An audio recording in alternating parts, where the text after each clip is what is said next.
হেই এইবোৰ কথা কাৰণে মোৰ খং উঠি যায়। এনিৱেজ হেল্ল' গাইজ, মই সুমন আৰিয়া। চৰি গাইজ, অলপমান খং উঠি গ'ল, বাট আজি মই আপোনালোকক লৈ যাম এটা শ্বুটিং টুৰলৈ, য'ত মই এখন মোৰ প্ৰথমবাৰৰ বাবে ফিচাৰ ফিল্ম বনাই আছোঁ। তাতে শ্বুটিঙত আমাৰ কি হয়, কেনেকুৱা প্ৰচেছ, গোটেইখিনি আপোনালোকক দেখাওঁ। তো বেছি পলম নকৰি ব'লক গাড়ী ষ্টাৰ্ট দিওঁ।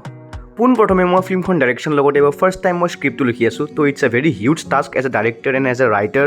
আৰু লগতে আমাৰ ফিল্মখন এটা ডান্স নাম্বাৰ আছে, য'ত মই ডান্সটো কোৰিঅ'গ্ৰাফি কৰিছোঁ, ডান্সো কৰিছোঁ, কাৰণ মই ফিল্মখনত এক্টিঙো কৰিছোঁ। সকলোৱে চাগে ভাবি আছে যে অকলে চবখিনি কিয় কৰি আছে, উপায় নাই, আমি নিউ কামাৰ হয়, আমাকনো কোনে সহায় কৰিব। চ' নিজে যিখিনি পাৰিছোঁ কৰি গৈ আছোঁ, এণ্ড কৰি ভালো পাওঁ, because film making is my love. এটা শ্বট লোৱাৰ আগত আমি DOP, AD আৰু মই গোটেইখিনি ডিছকাছ কৰি লওঁ যে কি শ্বট লোৱা হ'ব। দেন আহি যায় আমাৰ মেকআপ টাইম, যোনটো মই চবতকৈ বেছি অসহ্য পাওঁ, বাট উপায়টো নাই, ফিল্ম কৰিবৰ বাবে আমিতো মেকআপটো কৰিবই লাগিব। এইটোতে মই চবতকৈ অশান্তি পাওঁ, এণ্ড এইটো কাৰণে মোৰ খং উঠে, বিকজ আমাৰ কেইটামান এক্টৰ আছে যোনে মেকআপেই কৰি থাকে অকল।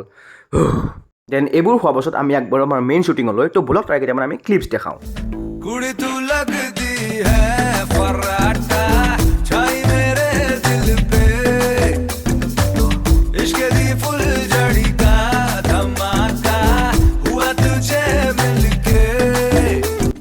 তো গাইজ আজিলৈ এইখিনি, আৰু মই নেক্সট মিনি ব্লগত এনেকুৱা মজা শ্বুটিং ব্লগছ আনি থাকিম। চ' তেতিয়ালৈ stay tune, take care and bye by.